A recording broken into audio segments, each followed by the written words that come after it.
Hello, welcome back, and Happy New Year from the entire Tabletop Bellhop team.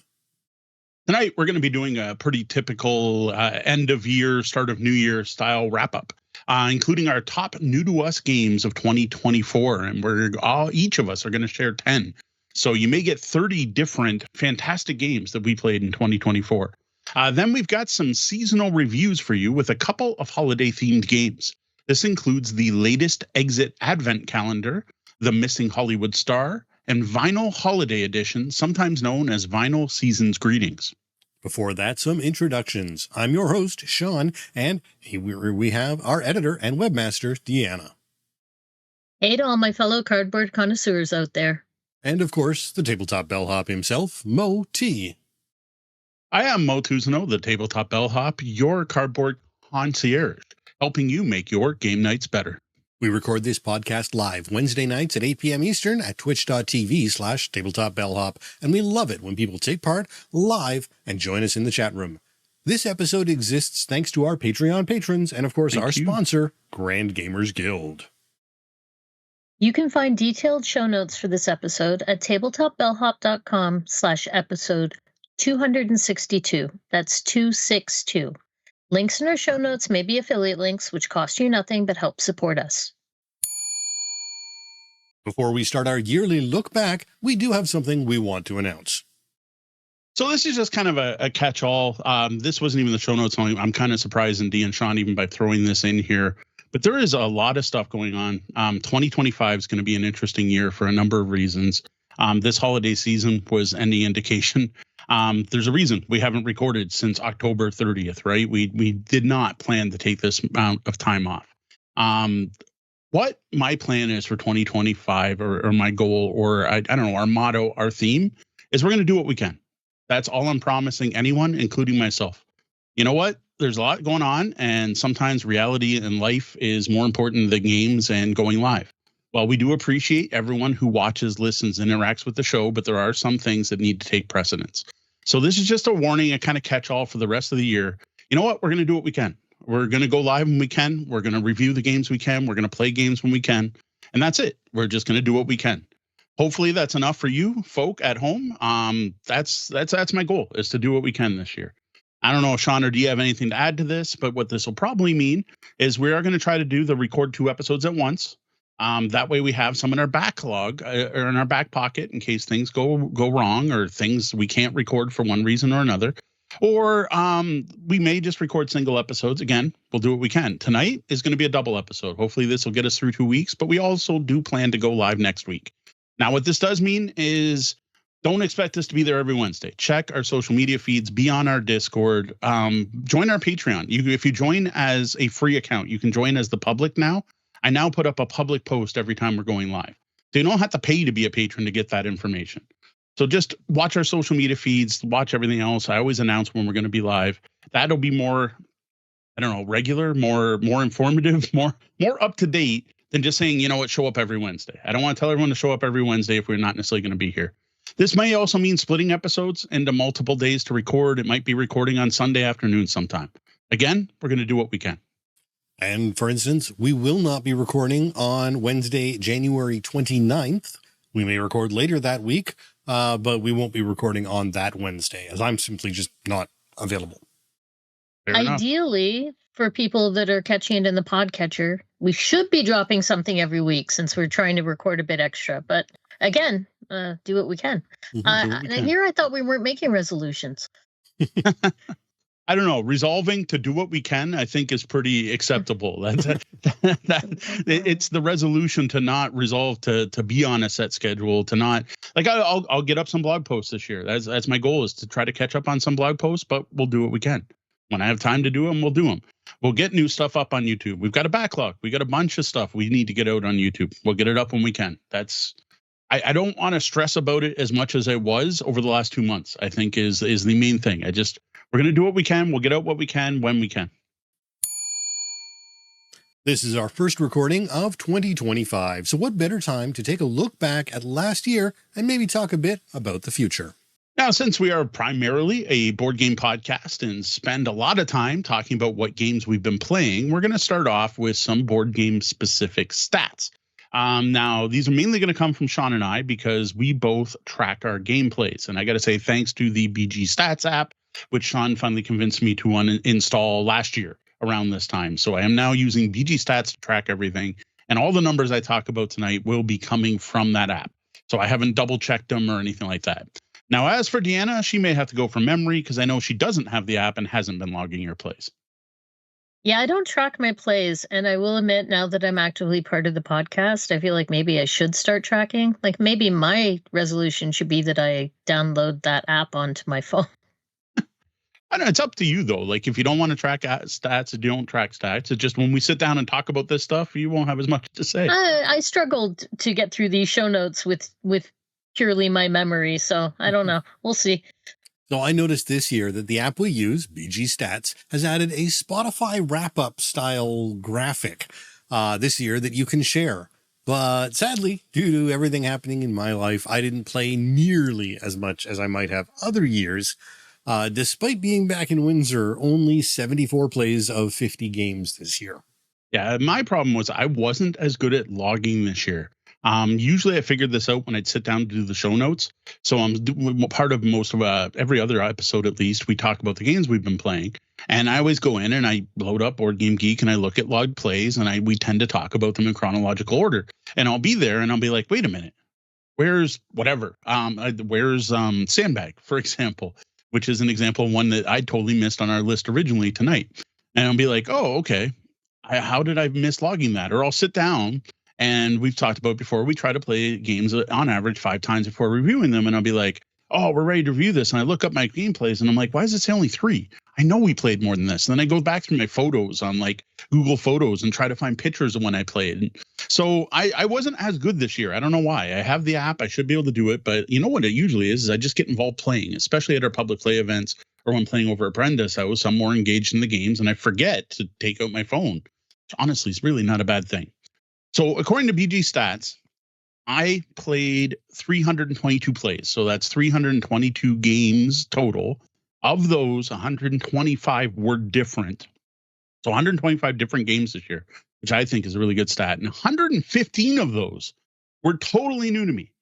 So out of all my different games, only 10 came from our previous collection. The other 115 were all brand new to us. Now, like Sean, it is less than last year, especially like October, November, December were a wash this year, which I was not expecting. We did get some plays once we got to the actual holidays, like between Christmas and New Year's, but up till that, it was dry.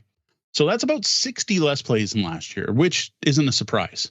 But I'm really surprised by the number of unique games. It's actually more, 125 unique games, whereas last year was 118. Now, one of the things that shows up on the infographic Sean was talking about, it tells you how much % of your collection you played. And I gotta say, I'm kind of amused because I played 10% of my collection, which doesn't sound like a lot, but when you own as many games as me, that really doesn't seem like a bad stat. Yeah, that's kind of neat. Again, I feel like I'm missing out by not playing the stats game. I think part of when you don't end up recording it is if we play the same game multiple times in one sitting, you only tend to log it once. And then you're like, I swear we played this 5 times. I'm like, we've played it at least 6 times. And you're like, I have 2 in here. So I know that happens. According to Mo's board game stats, I've been told that I played 220 games with him this year. And actually it feels like that's a higher number than I would have guessed. So clearly my guesstimates are off. So last year we talked about our X Factor, which I don't know what happened here in the last year. I haven't been as active on Board Game Geek and general discussion forums, but everyone's now calling it their H index. I don't know why. But my H index this year dropped to 6. Now, what this means is there are 6 games in my collection I played at least 6 times. So it's when X equals Y, when your number of games played matches the number of times you played that game. So there were 6 different games I own that I played at least 6 times, which is why we don't do the 10 by 10 challenge around here. I guess I would have won a 5 by 5 challenge if I'd planned to play 5 games 5 times. Yeah, last year I managed a 6, which actually kind of surprised me. And this year it was 3. So yeah, that's poor. Yeah, I have no earthly clue, though I am certain I have played Zensu more than 5 times. See, but that'd only be a H factor of 1 because you played one game at least one time. And you know, it's got to be at least 2 for you because you had to have played Koali at least 2 times, and you played Sherlock Solitar at least 3. So your H factor's got to be at least 3, if not significantly higher than that. I imagine it's probably close to what you have, a 5 or 6, since we play a lot of the same games together. But yeah, because I got to say it's got to be that much. Maybe 4 with Centurion, maybe even a 5. Super Skill Pinball, did we play that 5 times? I still think that's a neat stat. I don't know why. Someone came up with it, and the H stands for something, but I thought it was neat. So my, whoa, what happened here? We missed a section. I was going to introduce a section here. Sorry. This is what we get when we improv some of the notes. So next up, we're going to move on to our top 10 most played games. So whatever we played the most, whether this may not be the best games we played, just the stuff we played the most often. Last year we took this and we talked about each game. This year we're just going to give you a list. We're going to save the talking about games for when we get to our favorites. And that's not to put down these games, but just to talk about them separately. So my number 1 played game last year was King's Coalition, new one from Play to Z Games. And then Panda Royale, then Ultimatch, Zensu, Matches, Star Trek Super Skill Pinball, Decorum, Fantastic Factories, Malem Space Agency, and finally, My City. And honestly, it's not the list I would have done. If you tapped me down and said, what are the games you played the most this year? I would have never thought that Decorum, Malem, Star Trek, I actually kind of forgot was even this year because it feels like that was a long time ago. But you know what? When I look at these, it makes sense because these are the games where we sat down and played multiple times. Every time I teach King's Coalition, I play it twice because there's the basic game, which is good. And then there's the advanced game, which is awesome. But no one should play the advanced game before playing the basic game. So every time I sit down to teach the game, there's 2 plays. So that makes sense. Ultimatch, well, we just kept playing it trying to lose. Like one night we played 8 times in a row trying to lose the game. So that accounts for that one. I'm actually surprised it's not higher. And things like that, right? Like Decorum, I think it's just because of teaching it mainly because Deanna and I played, and then I taught Gwen, then I taught Jen, then we played it at public play events. Now, Fantastic Factories, I would have thought was higher up in the list because I've been sharing that one with everyone. But I will say one cool thing is my 10 most played games were all brand new to me this year, which is kind of cool. Whereas for a podcast, it says we don't talk about the new hotness. They're all new to me. For me, my top are Robot Quest Arena, The Art Project, Fantastic Factories, Lorcana, Mare Nostrum Empires, Distilled, Holotype Mesozoic North America, The Stuff of Legend, The Artemis Project, and Star Tycoon. Though really, due to the way I end up playing review games, my top 17 all have 2 or more plays. So, cutting off as a top 10, then I think they might have gone alphabetically. I'm not quite sure how they generated the top 10 when a lot of those all have the same number of plays. So I got to say that list I like better than my list. Like if we could only play 10 games for the rest of the year, I'd rather play your list of games than my list of games. There's some really good games in that list. That's exactly what I was thinking because my list tends towards the quick play games, right? And Sean just listed like Distilled and Mare Nostrum Empires. I'm like, your list is way cooler than mine. Yeah, so based on Mo's BGG stats, my top plays were Ultimatch, Zensu, Star Trek Super Skill Pinball, My City, Matches, Skull King, The Art Project, The Artemis Project, Fantastic Factories, and Cartographer's Heroes. Though on top of that, I know I played a heck of a lot of Aqualin and Koali with the one kid while we were traveling earlier this year. So I don't know. Just as for our most played games, like I said, a lot of new games, a few older games played when I look through them. This is pretty much expected, right? We're reviewers, so we are going to be playing new to us games. Now, I do have to say, while I was saying we're not the new hotness, a lot of the games in my list there are not new in 2025. Like there are significant, or 2024, sorry. There are a significant number, but some of those are older games like Star Trek Super Skill Pinball, which we just discovered and kind of fell in love with. Now, I did teach a lot of older games at public play events. Like my collection got a lot more play than shows in my app because I taught them at our Walkerville Brewery game nights and other public play events that we had, like the Summoning this year. I didn't play many, though. Like, while I taught a lot of those classics, I did not actually sit down and play them. Now, as for older games, though, we did get Raiders of the North Sea back to the table, which was nice. That was being prepped for the summoning. Lost Ruins of Arnak recently re-hit the table. We still enjoy Marrakesh, though it hasn't come out as often as we'd like, but we did get that in. We didn't just stop after reviewing it. We have played since. I've been enjoying trying to balance things in Riff Raff, having fun with gizmos, and we're still playing the art project. Now, most games I did play 5 times, which fits, right? Because we say the average number of plays we try to get in before reviewing is 5. But near the bottom of my list are a ton of one-time plays, like a ton. I couldn't believe how many one-time plays, like 100 of one-time plays. But I log whenever we try a game at a con, and I think that's where a lot of those came from. These one-time plays, like sitting down and playing Deanna Kabuto Sumo at Origins, or sitting down to a demo of something, or things like that. So I think that's where all those single plays came, and why my number of unique games was higher this year, because we did attend both Gamma Expo and Origins last year, where normally by this point in the year, or normally every year, we just hit Origins for big cons. So I think that gave me a lot more exposure to new games. But overall, I got to say my numbers were about where I thought. I thought they'd be a little lower than last year, and that's where they are. And the only thing that was odd to me was more unique, different games. But again, I just explained it. I think by going to more cons, we're going to get more of that. And we'll be talking about it in a bit, but we'll be going to even more cons this year. So I expect the unique plays to be even higher. Yeah, for me, I think the reason why Robot Quest Arena and the Art Project were up top is really because of what those games are. There are all the different maps to explore in the Art Project. There's all the different bots to play in Robot Quest Arena, and those lead to playing them more often in order to get thorough reviews done.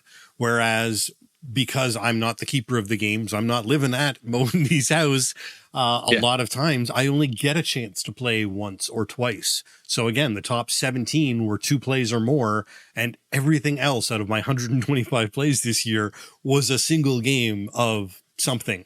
That's generally my experience with games, and partially why I struggle a little bit with board games, because I never play the same game twice, and statistics prove it.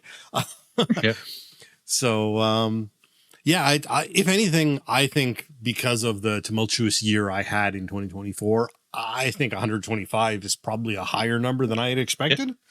But, so be it. And I got to say, a lot of that is D and I forcing Deshaun to come over and play one game before we review it, so he at least knows what we're talking about. Yeah, it's Tuesday. A lot of it is like, we're going to meet up at Toto for coffee so you can try this game at least once. You've at least touched the components. We've even done that. We've gone to breakfast, and I brought a game and laid it out on the table so Sean can at least touch it and see the parts, and I'll give him an overview. So at least that way he has something to talk about when we're doing the reviews.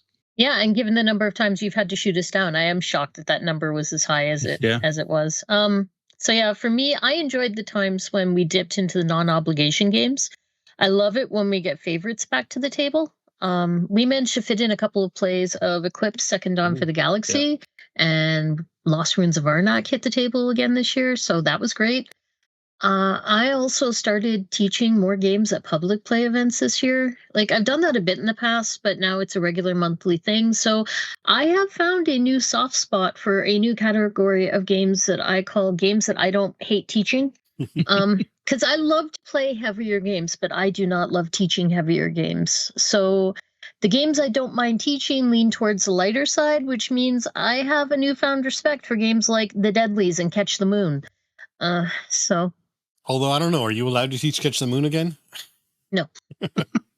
I think I got it right now. Now we are the tabletop bellhop, not just the board game bellhop. That name wasn't taken. We probably could have went with that. But on the RPG side of things, it was a pretty dark year. I did finish reading the One Ring core rule book and did review that back on episode 244. And honestly, earlier today, I had the written review open in a tab and got a couple more paragraphs done, but then got busy with other things. So that review is still coming.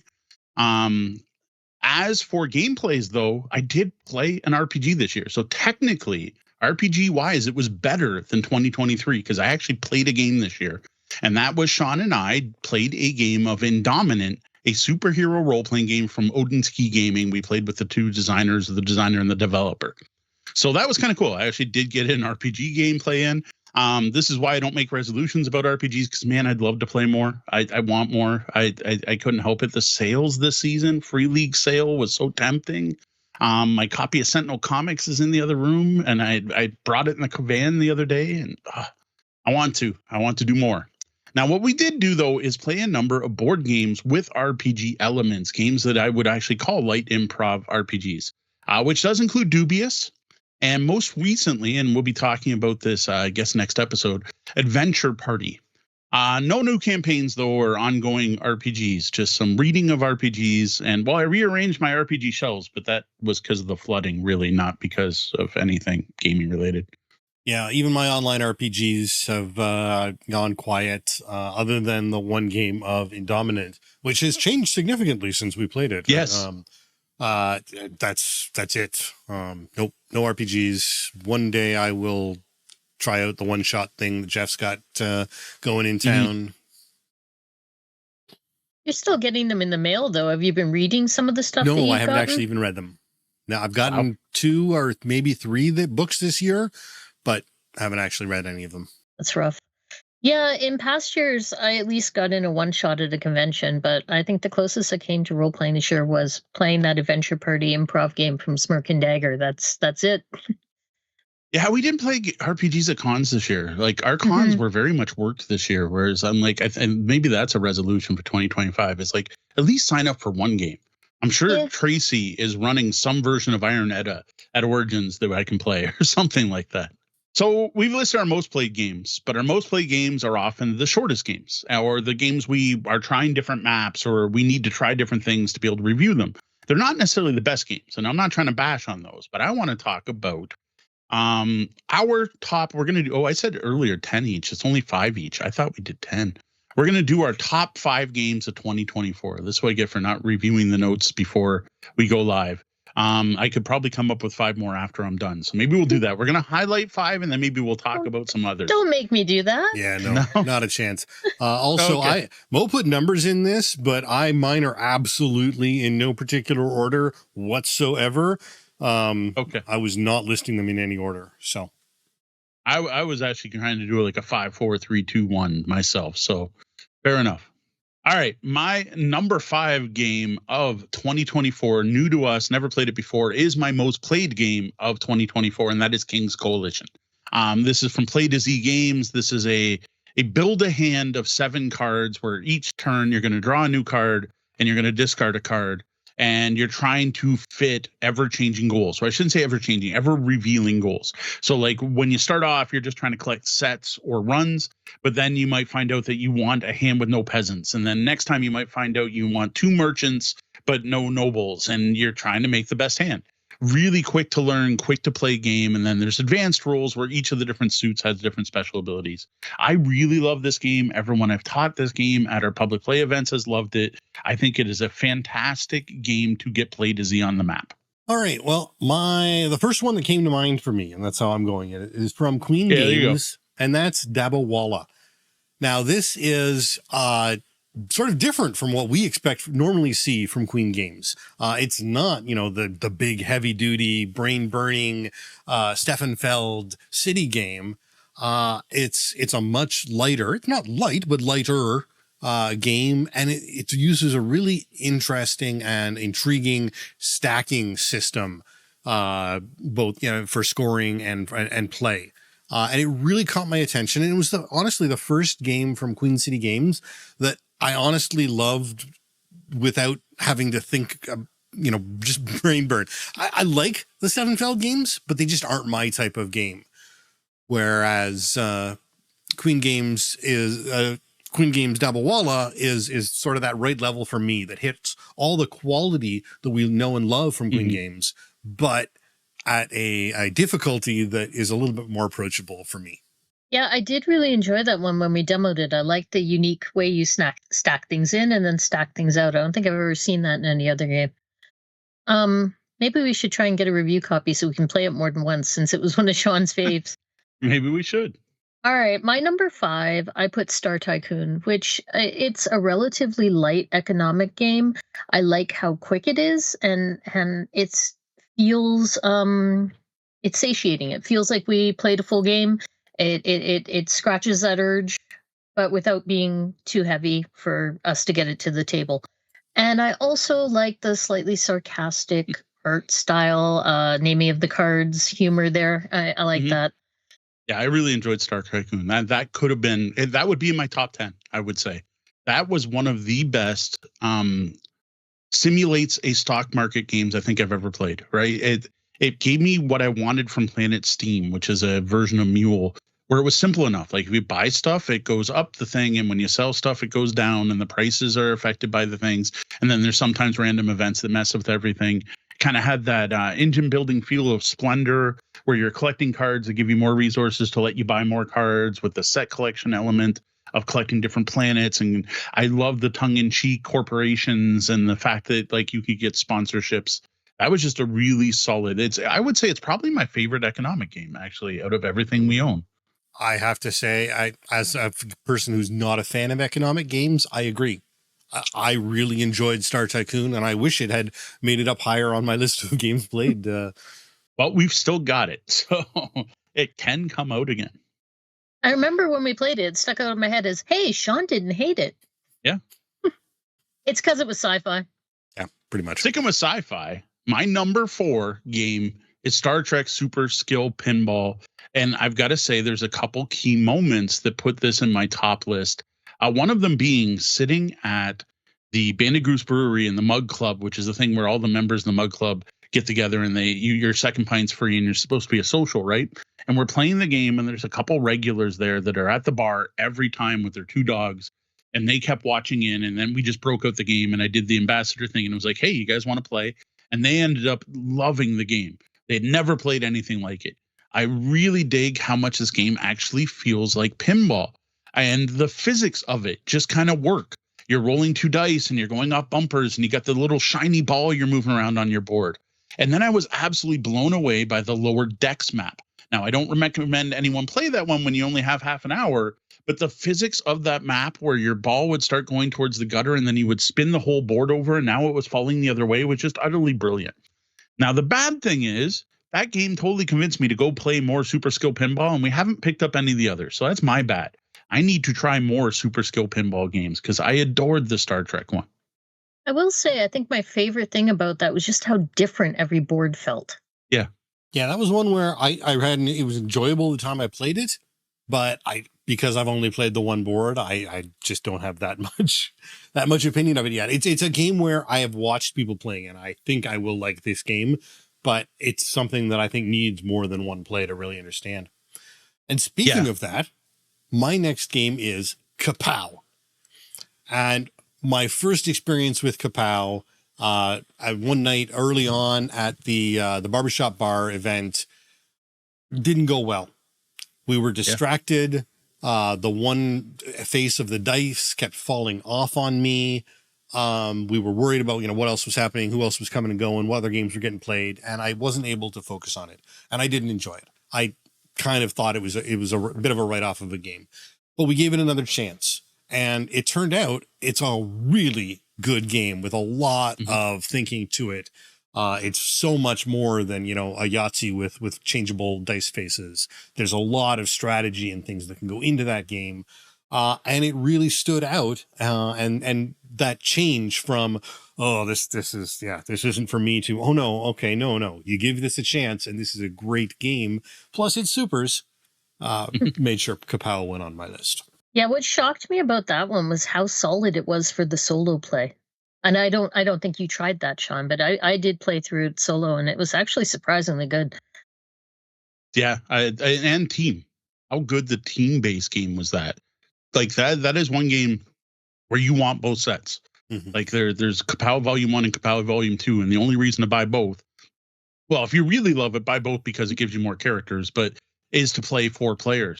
And 4-player teams in that game is really good. And I like Deanna. I was surprised. The solo was also enjoyable. That's something we should put on Sean's wish list for this year, is get him to play Kapow solo, which on it, you might even be able to find time to do. So for number 4, I wanted to put Marrakesh, and then Mo corrected me and said, we did not play. Marrakesh was not new to us in 2024. I actually started playing Marrakesh in 2023. And then I'm really struggling here because I am a Feld fangirl, and I do not have any Felds in my top 5. I almost put Hamburg here. just because I do enjoy Hamburg, but I just felt like, oh, there's a gap there. There's no Felds in my list. But yeah, I wanted Marrakesh and I couldn't put it. So instead, I've gone with Tir na Nog, which it has a Celtic theming and some evocative art, but it is one of the most pasted on themes that I've ever seen, which is like it should be an argument against the game. But I mean, the theme does make it more compelling, right? Because I like the art, I like the way it looks. It brings me back to the game, but it's Math the Game, and you're just doing sequences and number patterns, and it has a really interesting grid of cards, and you put your pawn out on a corner and then get to choose from cards in the grid kind of mechanic that is neat. I really dig it. I would play that game anytime, so it's getting my number 4 spot. Yeah, that one I think has been a surprise for a lot of people, including the publisher. Check out our episode. I don't even remember what we call it. Something about Grand Games, but we had an episode where we had Mark Spector from Grand Gamers Guild on, and he was talking about how Tir na Nog was such a surprise for him with how popular it has been. So new printing of that coming. Really do enjoy the game. If you pick it up from Grand Gamers Guild, use our code BELLHOP, save 10%. There is a reason that it had to go to reprint. It is totally worth the checkout. All right, my number 3. Again, I'm going from top to bottom here, or bottom to top, is Terraforming Mars Ares Expedition. And I got to say, something that just clued in is of my top 5, 2 were not obligation at all. They're games we picked up ourselves or I got as gifts. So Ares Expedition, I played it again on Sunday. This is so my favorite game of all time for a long time was Race for the Galaxy. Race for the Galaxy is also my most played game of all time. First game I ever hit more than 100 plays of. Terraforming Mars has been up and down in my top 10 since it came out. I love the game. I never hate the game. I always like it. Sometimes there's other stuff that beats it out, but it's too long. Well, Ares Expedition is if you take Terraforming Mars and you mash it with Race for the Galaxy, they have a baby, and the baby is better than both, I think. I'm still on the fence if it beats it out. But if you only have an hour or an hour and a half to play, Terraforming Mars Ares Expedition is a fantastic engine building sci-fi game that gives you all of that card collecting, combo building feel, and engine building of Terraforming Mars in a shorter time frame with the very neat role selection mechanic from Race for the Galaxy or San Juan or Puerto Rico, where you're picking which of the 5 different actions to do, and the actions only happen if one of the players chooses them, and then the person who chose that action gets a bonus. Just playing it the other day, I still love this game. This is another one kind of like Star Trek Super Skill Pinball, where what I need to do now is pick up expansions. Though honestly, I don't feel the need for expansion. I just want them because I like the game so much. You want an excuse to bring it back to the table? Yeah, I love this game. I had completely forgotten about it. I feel bad that it wasn't even a contender because I forgot it existed. Well, it's also, we played this, I think, in January of 2024 when I was looking at my stats. It was one of those, I'm like, oh, that was new this year? Okay, cool. Yeah, I think I got it for Christmas and we played it on my birthday. So it's almost been a full year since we originally played it. So my next game, and really my next 2 games, are me giving into the fact that I really love beer and pretzel games. I am not, for the most part, with certain exceptions, a heavy gamer. There are heavy games I love and truly enjoy. Weather Machine and Second Dawn of the Second Dawn for the Galaxy. You know, there are games out there that I love that are really heavy. But a lot of times, especially just where I am in life right now, sitting down with a beer and not thinking, it's really, really good. And that's where Panda Royale came into my list, because it's just dice the game. You're rolling dice and adding numbers. There's no real thinking. The score pads help you with all the math. It's really easy to just roll some dice and play. And you can play with a ton of people. 10 people per box. If you want to get more people, buy another box. Yeah, that one was fun. We almost walked right by that game. So we first saw it. I think it was Gamma Expo. It was Gamma Expo Origins. It was a media preview event, and there's just a pile of, looks like dice, like RPG dice on a table. They're all different colors, dumped out, and there's a score pad. And I'm like, it's rolling right. It's probably Quicks with D8s or something. And I don't even remember what got me to check it out. I think we were demoing something next to it.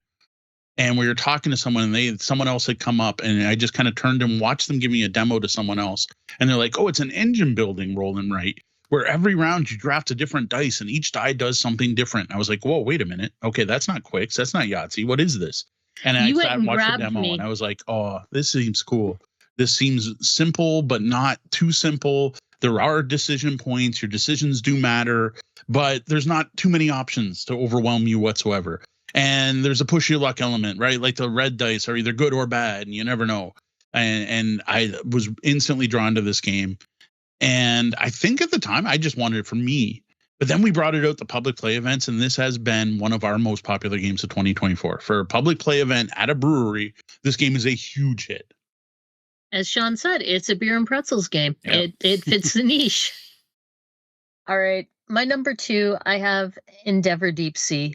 This game is just, it's perfect. I love it so much. I'm not going to say too much because I know it's a little bit later on someone else's list. So I'm going to stop there. All righty. I'll have more to say about that in a bit. So my number 2 game, Fantastic Factories. Here's the proving that we're not always about the new hotness. I don't even know when this game came out. It's been out for a while. This is a very pure engine builder with such straightforward, easy to learn mechanics that I can get you playing in 5 minutes or less. It plays super quick because it allows simultaneous play, and it is a big puzzle. And I love games that are puzzles to be solved. It is trying to figure out the puzzle every turn of using your dice and your limited resources and activating your different cards you've already put into play to get the most benefit. And I adore it.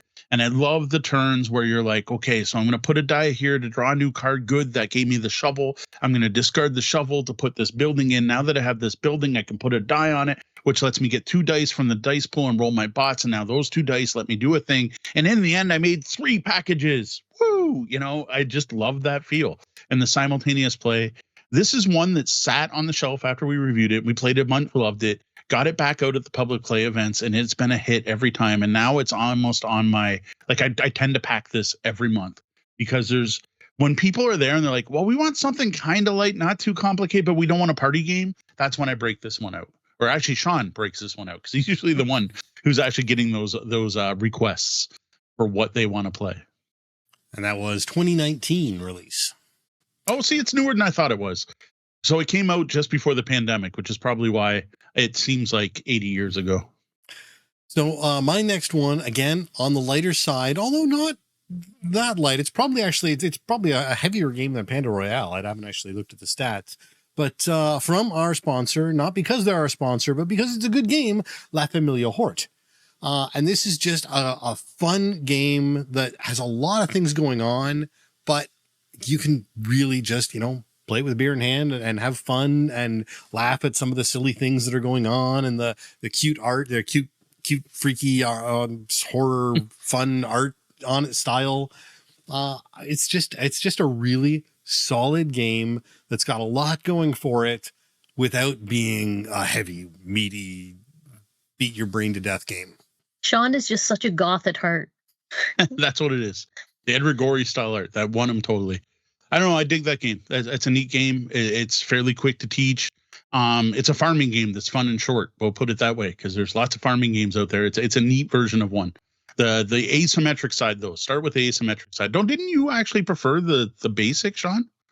No, but I think they both had a place. Okay, that's what it was. Yeah. We thought the basic game was ignorable, but no, I think it actually had some value. I think it was interesting, despite the fact that being gamers, we always want the asymmetry. Yay, dripping asymmetry. I was arguing that the basic game was actually a little bit tighter in some ways. Oh, it was you? Okay, it was D. I'm like, I remember that. I remember because I tend to write the reviews and you guys comment and I wrote the review saying, nah, there's no reason to play the basic. If you're a gamer, start here.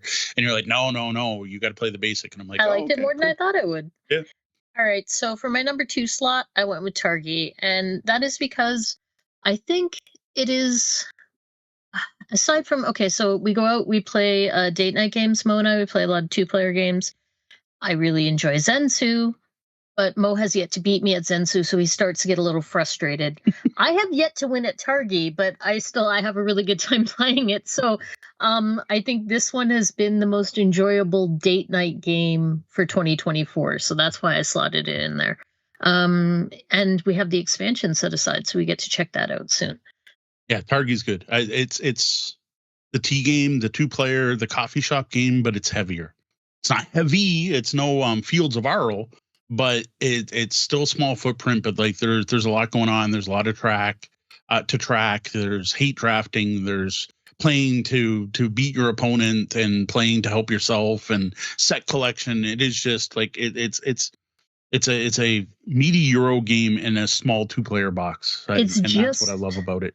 Just this side of small footprint, though. We have had a hard time getting it in at some brewery tables, so not quite as tiny as it could be, but it works. All right, my number one game of 2024, number one new to me and newly released in 2024 was Endeavor Deep Sea.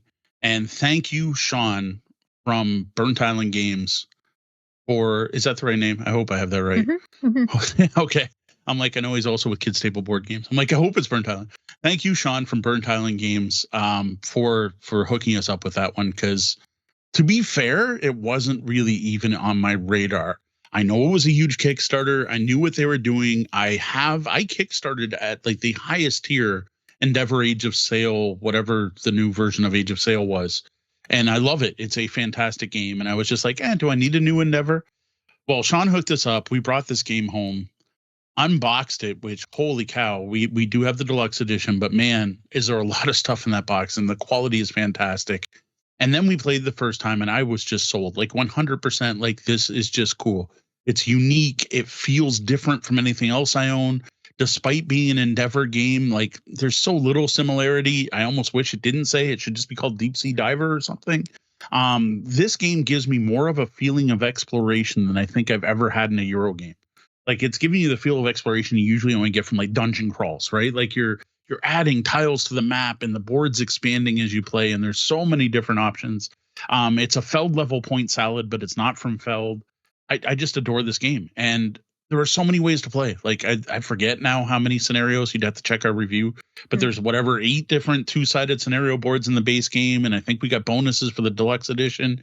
And then you can play all of it at any player count. You can play each of them solo. You can play each of them with up to 5 players, and then you can decide if you want to work together or not. Now, I will admit, I think every single person in my family preferred the competitive game. You can play it cooperatively, which is awesome for some groups and families. Like, check out our review. That's all I can say. I should know the episode number. I don't offhand. We'll be sure to put a link in the show notes. So I'm throwing in a 6th game here, and this is kind of both because I enjoyed it, but also because it has gone over so well at our public play events, and that's Robot Quest Arena, which is a silly little fun game, but the miniatures really make it stand out on the table. And it has just been sort of loved by everyone. We've got a group, I know Charlie Brown in the chat room is part of it, who plays every single month when we bring it out. And with the number of bots they've got and more apparently on the way, the game just really scales well. And you can, whichever bot you've got, you can throw all the bits in there, and it's a really solid, well-designed game. Like, this game got play tested, and that's something we don't often get to say about some new games, and it really held up well, and it's been fantastic for us and others out in the community. That was still only number 5, so yeah, that's how Sean, you should have numbered your stuff. All right, yeah, all right. It's so good. For my number 1 pick, I'm going with Zensu, and I had to argue this one with Mo because technically the first time I played Zensu, I demoed it at Origins in 2023. That wasn't a demo. You played a full game. I did. I played it, but a demo. And you beat Paul, and Paul was insulted that you beat him. And he was only half-assed paying attention and wasn't taking me seriously, and that's probably why I beat him, though, because he was just like, la la la, hey, wait a second, something's going on here. But yeah, because it took a second for it to click in, and then when it clicked, I was like, this game. But yeah, we didn't crack open our copy and start playing it at home until 2024. So I am calling it a 2024 game that was new to me, and it is my top game of the year because, Zensu. All right. I know you guys didn't want to do 5 more, but like, just there were so many great games we played this year. Just overall, like, Picture Perfect ended up being really good. Now we did do a demo of that last year, but again, we got our copy this year. Like, there's so many. I should open my board game stats and I can just be like, oh, and this, and this, and this, oh, this, oh, that. The expansion for Distilled really added new things and made the market better. Like, 2024, I got to say, was a fantastic year for new to us games. Like, there was just so much we tried out. Oros, the Populous game, is up there for one of the most unique games I played with new mechanics I've never seen before. There's just so many. Is there any others you guys want to call out before we move on? I would have put, well, with only 5, probably not. But if I'm going to 10, I'd probably sneak Blueprints of Matt Kane Ludwig in there, even though I only did a demo. I really, really like that game. I am hoping that'll be on our new to us 2025 list, to be honest. True. I am hoping we'll be able to work with Bezier Games to make that happen. Vienna, which we just squeaked in at the end of 2024, I really loved. But that one game we played of it went so excessively long, like 4 hours long. So my verdict's kind of out on it, but I really want to play it again. Like, I'm just itching to play that game again so much. Vienna was good. Hamburg's up there. Hamburger's up there. I already kind of mentioned that earlier because it was between Hamburg and Vienna. New York is okay. Like, I like it, but it wasn't a top contender. I'm sure I'm forgetting tons of stuff. Like, when you mentioned Terraforming Mars Ares Expedition, I was like, oh, yeah. Cartographer's Heroes. Cartographers was a big one. Everyone's been talking about Cartographers for a long time. Finally learning Cartographers Heroes. We played that a ton when we first got it. And then the Wasteland Market expansion was really cool for that. It's the Valeria games, were those previous year? For me, it's the same reason I didn't mention Star Trek Pinball. It's that I actually feel like I just played it out. I played it enough. I'm done with it. I played a lot of Star Trek Pinball, and I'm like, yeah, it's enough. And I don't enjoy teaching it. I really dislike teaching it. And Cartographer's Heroes, it's the same. We played quite a bit, and at first I was like, yeah, and then I was like, yeah, I'm done. I played it a bunch. Okay, fair enough. Xylotar for fantastic, unique trick taker. Yeah, that's a good one that could have been on there. Kiss the Goblin. There's a huge surprise that I was not expecting to enjoy. When I read the rules for that game, I'm like, this is going to be terrible. But then we literally had Jen fall out of her chair laughing while we were playing. That's a huge one. How good Smug Owls was. Shadow Ninjas from Outset Media. That has been a massive hit and a lot of fun. Artemis Project, Satellites and Commanders ended up being a great expansion for the game. So there's just so many. Like, really, we usually go through all 115 or whatever games we played here this year. Yeah, so. I'm not going to list them all. No. One of the ones I am going to call out just as a much older game that Deanna and I rediscovered was Marvel Champions. That game is good, but I think everyone knows that. I don't think that's a surprise to anyone at this point. Yeah, I don't think that's a surprise. So looking at everything we tried this year, next I want to talk about the most unique, and I already called out a few already. But the most unique game I definitely played this year was Dimensions. That's from Mysterious Package Company. It's more of an escape room game than a murder mystery game, but it's kind of a crossover there where you are given a physical journal and you're using that journal to investigate a haunted, or I don't know about haunted, but abandoned mansion or manor. And the manor is a literal pop-up book that is over 2 feet tall. Like you are taking, like, I'm going to spoil a little bit because I don't think it's much of a spoiler. You're going to take the key that you found somewhere and you're going to actually hold it up to various doors and then look at where the key points to figure out clues, to be able to figure out a name, to be able to cast a spell, to be able to do a thing. And it was just like you physically are going room to room. And like everything opens, all the cupboards open, the toilet seat lifts up. Like, it is just so cool.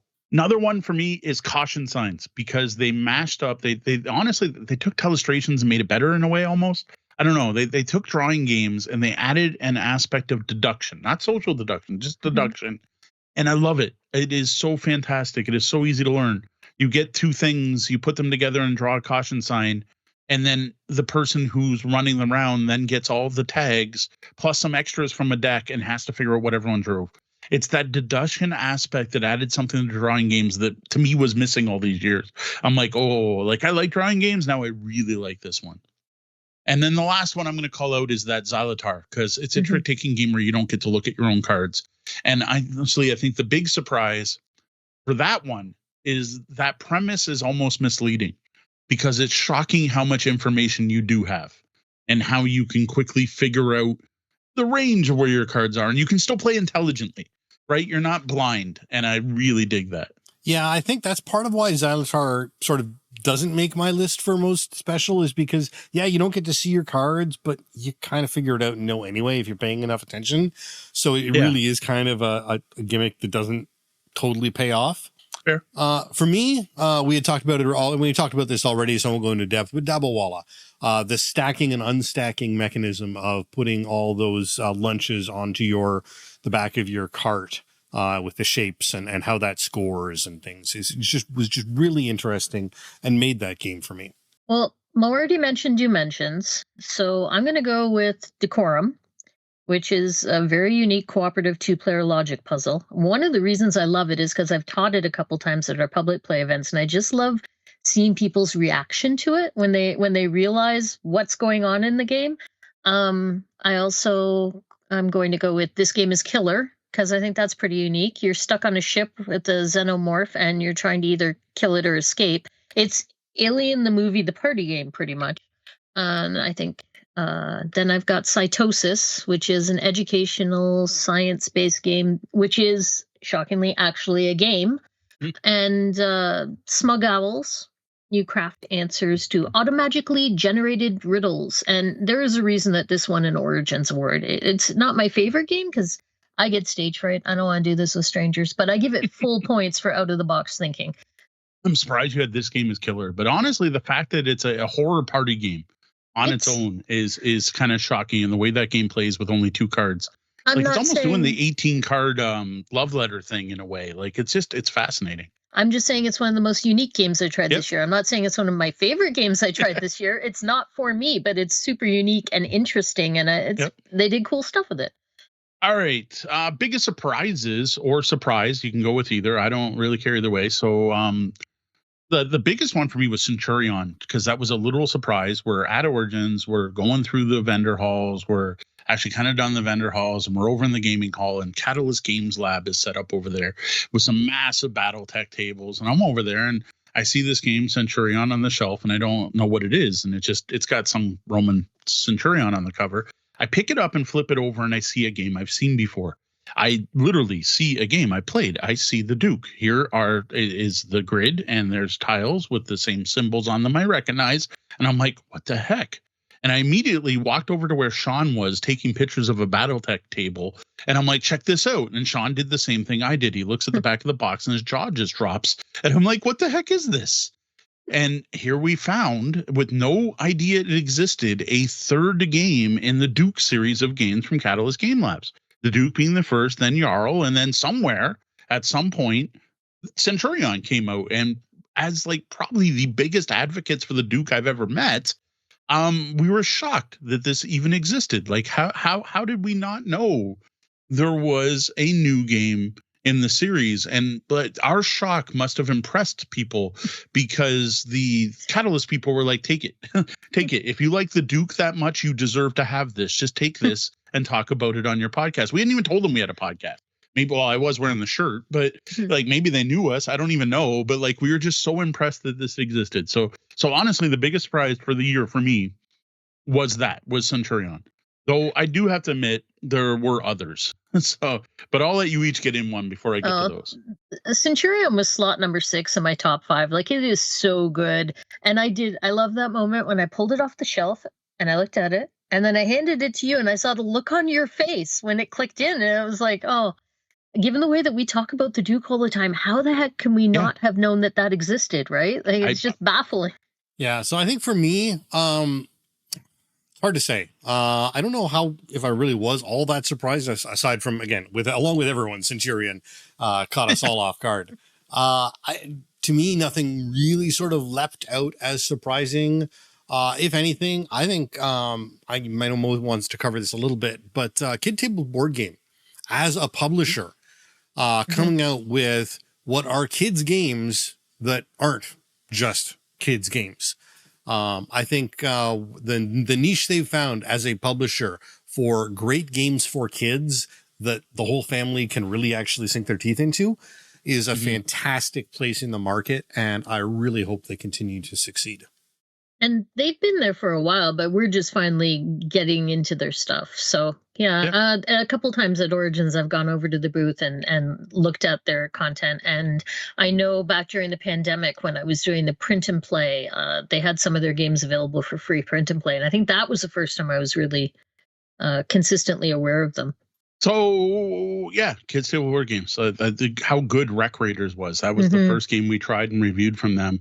And then we went back after trying that and like really paid attention at their booth, right? Like Diced Veggies looks really cool with its chopping the dice pool mechanic. And I still really want to copy a Fossil Layers list. look so good. Yeah. Layers. Oh, we got a preview of Layers, and man, Layers. That is Kids Table, right? It's not Burnt Island. That is Kids Table. Layers. I'm not screwing that up. Yeah, that's Kids Table. Yeah, it's Kids Table. I gotta say the biggest surprise, honestly, like even more so than Centurion, which I didn't think of because I was thinking about games, and this isn't a game, is the fact how the heck did we get nominated for an Origins Award? Like what the heck? That's awesome, but that was a total surprise. Like nowhere on my bingo card was get nominated for an Origins Award. Would have been a bigger surprise if we won, but like if you saw who we were up against, we didn't deserve to win anything at that ceremony. But it was still cool to be nominated. That was huge. And another one is being invited to Adam, but we're going to talk about that in a bit when we talk about 2025. Do you guys have anything else? Now, what I'd like to know, is there anything else from the chat? So is there anything else we want to talk about game-wise for 2024? Anything the chat wants us to talk about before we do a bit of a look at 2025? And we're going to spend a lot of time talking about 2025, but just a bit. So Charlie Brown Windsor asked, how many new games came out this year? And by this year, he meant 2024. Yeah. So we did a little bit of research in this, and it looks like about 3,000 games. There's no way to know for sure. That number just doesn't exist. Yeah, more than 3,000 games. More than 3,000 is what we can say without feeling like we've made a mistake. And yes, a lot of hobby games. I know people never believe it when we talk about like 5,000 games are released every year. Well, it's low actually because it's dropped. I think it was 4,000 last year and 5,000 the year before. Is that saying anything? I don't think so. I just think that the market's starting to level off, right? Like people, the quality of the games coming out, I think, has become better and better, and the number of good games coming out has become more and more, and you're getting less. I don't know. Well, and there's been some interesting shifts in the market as well, with GameFound and BackerKit, but also the loss of their games ambassador at Kickstarter. There's been some shifts in that side of the world of board game releases that do impact the whole market essentially, since so many games are coming out of that crowdfunding system. The spread of that system has an impact. And who knows what 2025 will bring with potential tariffs and everything else going on right now. So Darkling Blade asks, have you made good progress on making a dent on unplayed games? The pile of shame.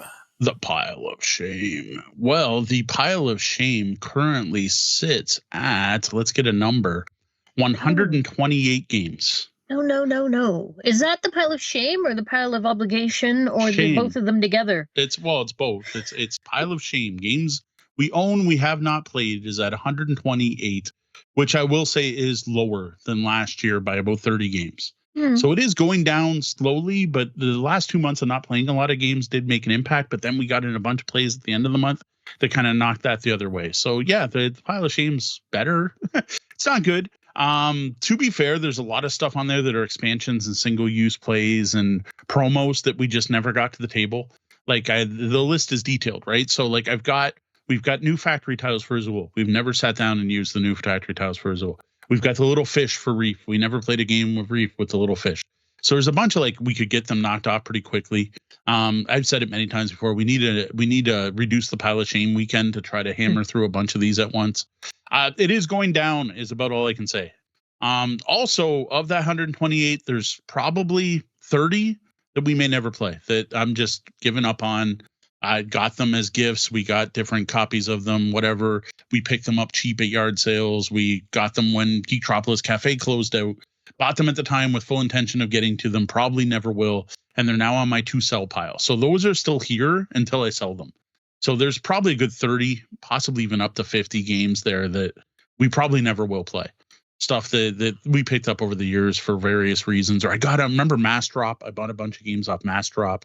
But yeah, I'm looking at it like I don't even have our most recent plays on here. So actually, I'm going to reduce it by one right now because Lost Ruins of Arnak Expedition Leaders we did play the other day. So I think a bunch of those ones that we have decided not to hold on to were ones that we got when our friend Big J tried to have a game store and it didn't succeed. And then we got a bunch of games from him.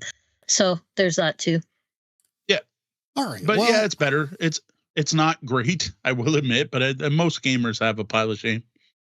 All right. Well, shifting gears a little bit as we pivot somewhat, Charlie Brown asks, for 2025, will there be more game company guests like the one last year? Yes, I hope so. The problem's going to be scheduling. Right now, everything's so up in the air. I would feel bad scheduling a designer and then having to cancel. Mm-hmm. So if we did do anything like that, I think it would be people we know well that wouldn't mind us canceling at the last minute. I don't want to schedule, having on, Travis from Queen Games calling in from, wherever in Texas or whatever, and having to reschedule on them or something like that. Yes, we would like to do that more. After having Mark on, we talked about once a month, and then we talked about once a quarter, but like until things calm down, I don't think we're going to schedule anything for that, except for maybe have someone on kind of last minute. All right. Well, moving away from games, 2024 was a pretty big year for the Tabletop Bellhop. Grain Gamers Guild became our first long-term sponsor and has already agreed to continue that sponsorship in 2025. This also means our 10% off coupon Bellhop, BELLHOP, will continue to work on anything on the Grand Gamers Guild website. Now, locally, some of the biggest news for us was that we entered a partnership with the Walkerville Brewery to host monthly board game nights. And those have been going great, like fantastically. And everyone already pretty much knows, but we've already announced we are going to continue this into 2025 with our first event scheduled for Thursday, January 16th. For those of you listening at home, that'll be, tomorrow or 2 days from now. This comes out on Tuesday. It'll be this week. Yeah, the Walkerville Brewery events have been a really cool part of our past year, and I'm glad to see them going forward. Mo and I attended Gamma Expo for the first time ever, and we loved it. It was such a fantastic experience. It really just boosted the mood for the entire year for us. Yeah. Attending Gamma Expo was a highlight of the year for me personally. I'm super pleased to announce that we'll be back again this year. We've already booked tickets in a hotel, and I'm really looking forward to it. And it's one of those things I always feel weird. I'm like, how much should I talk this up? Because it's not open to the public, right? Like it's a industry only thing. And I'm like, y'all can't go. So again, we're going to recommend it now, and we will be doing a Gamma Expo. For those who can't go, we will have an episode when we get back. No, we're not currently hosted media. That might change by the time we go there, but we're still going to cover Gamma. Like, come on. We'll be talking about it on the podcast. But if you are a Gamma member, go. If you are a retailer, you might want to join Gamma just to be able to go to Gamma Expo. Like, I can't say enough good things about it. Check out our Gamma Expo podcast episode where we did the recap of last year. Links down below. Yep. Now, all three of us made it back to Origins Game Fair in Columbus, Ohio, where we had a great time playing games, meeting publishers, hosting our first ever podcaster meetup, and checking out the German Village area of Columbus. And there's that bit about us being nominated for an Origins Award for Best Media Production. Now, unfortunately, I won't be able to attend in 2025, but Mo and Dee will be there. Yeah, unfortunately, that means the Airbnb in the German Village is out this year, which I'm going to miss. But we're still going to have to make it out to Schmidt Sausage Factory at least once before the end of the con. If anyone wants to have a meetup at the Sausage Factory, maybe we can all go and carpool to get out there to get some amazing sausage. Yeah, I'm sad Sean's not going to be able to make it. I know there's still a small chance he might be able to make it for a day or two. We're going to miss him because he takes awesome photographs and takes pictures. And it does a lot of the parts of the show we can't get to, like going to panels and interacting with the cosplayers. So you will be missed, Sean. Our coverage won't be quite as cool. One of the things I've been working on over the last couple of months is registering us as an official Canadian small business. And so many hoops to jump through. There's still more hoops to jump through. But Bellhop Media now officially exists as a small business. So yay. Yeah, I don't know if we have to change our intro and say "Welcome to the Tabletop Bellhop Gaming Podcast," a Bellhop Media production. No, I don't think we need to go technically that far, I could put that onto the end thing that I tag on to the end of every podcast that I haven't changed in like 3 years. Yeah, that might not be a bad idea. This is a official. But while there were some definite ups and downs, and sometimes felt like more downs than ups, 2024 was a good year for us overall. Now, as for 2025. So, as already mentioned, Dee and I will be attending GAMA Expo. We are also going back to Origins Game Fair. So those are our two big cons. But in addition, we have the singular honor of being invited to Atom. This is a gamers retreat that's organized by members of Queen Games, Inside Up Games, and Eagle Griffin Games.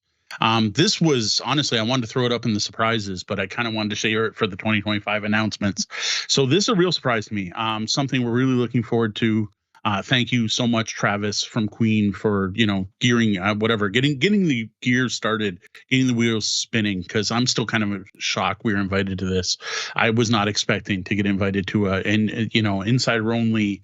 It's kind of like the gathering of friends type idea. So we will be attending Atom, and assuming there's no non-disclosure agreement or anything, we will be also talking about our experiences at Atom. So I saw lots of blog posts and YouTube videos of people talking about their experiences last year, which was the inaugural. This is only the second ever. So I think we'll be able to talk about it. So we'll get to tell you all about Atom this year, which should be lots of gaming. I thought this was the third year. I could be wrong. Well, maybe I'm off by one. I do know people talked about last year. I was floored. This probably shocked me more than when we were nominated for the Origins Award. I was just floored. I'm super looking forward to this. So, all right, well, that's it for out of town stuff, at least for this year. While we would love to attend more conventions, the cost of travel and hotels in particular is just too prohibitive to do more than we already do. Now, as for local, our next 3 Walkerville Brewery events are booked for January 16th, February 20th, and March 13th. Now, note that March is the second Thursday of the month, not the third, due to the timing of GAMA and Atom.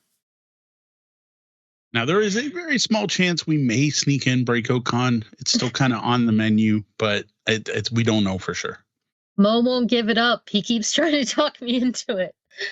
All right. We've also been talking to some other local venues about doing more local events here in Windsor, but we can't announce anything official. Just know we are looking into doing more than one a month. Now, that's all I had planned to talk about. We've already kind of said, as for now, we still hope to get an episode out every Tuesday. We will be recording the live show on Wednesday nights, 8 p.m. Eastern, but no promises that we'll be here every week. We're probably going to continue trying to record 2 episodes a week, so that when we do have to miss a week due to whatever circumstances, there will still be something going live as far as you podcast listeners.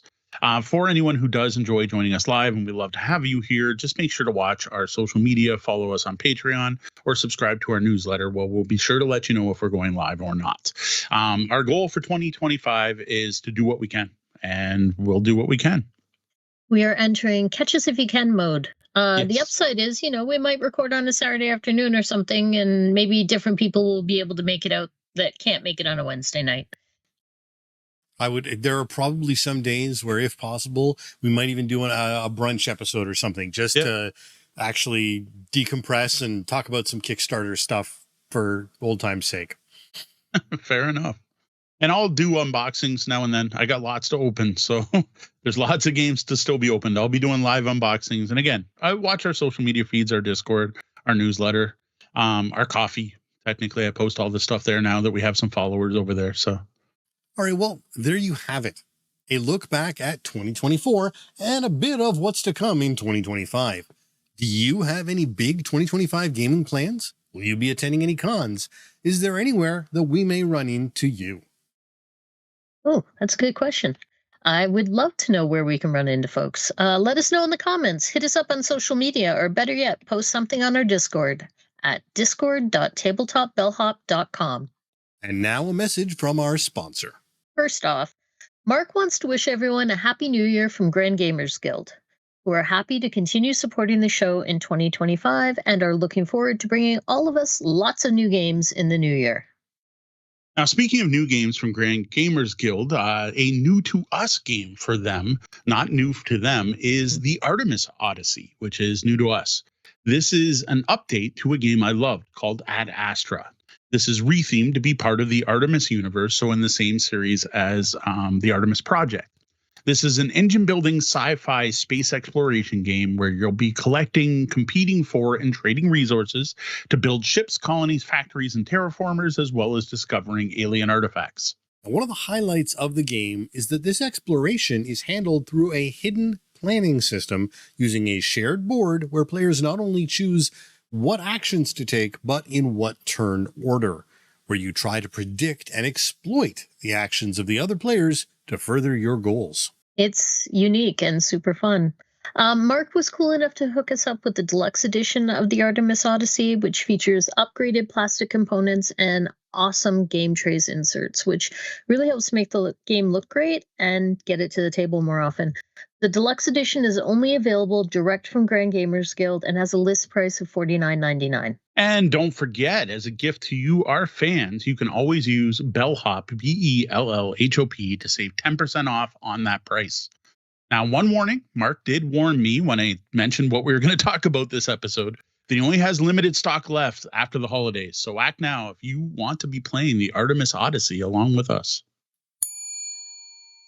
How cool is this? Cosmos, the makers of Exit the Game series of escape room in a box games, makes advent calendars, where you get a puzzle a day for 24 days. Now, while we've seen these around at stores and cons and shops, this year was our first chance to actually check out one of these holiday-themed Exit games, thanks to Cosmos sending us a review copy of the latest one.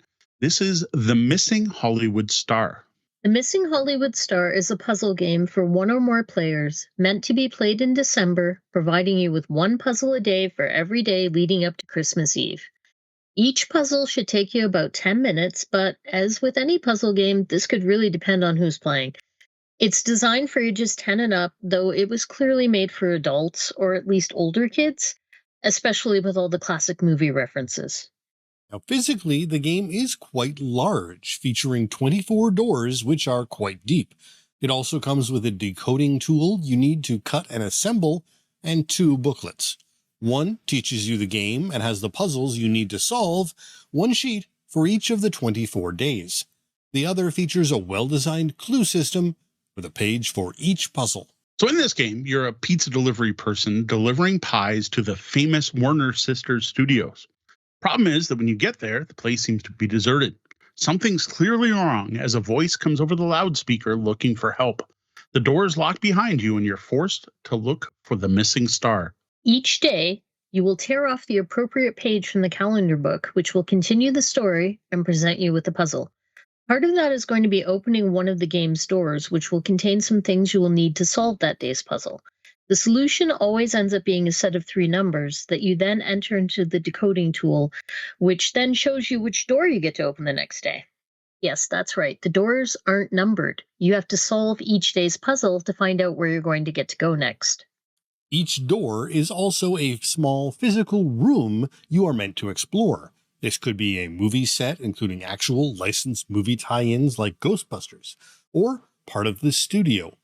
Most rooms also include cards or other unusual objects, many of which need to be punched out. Now, to actually solve the puzzles, you'll need to use all of these things. The info in the room, the rest of the box, the stuff you found on the doors, etc.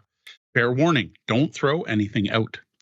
The puzzles come in a wide range of types and difficulties. As we've come to expect from the brands and their Exit games, you will need to use everything you get, and out-of-the-box thinking will be required.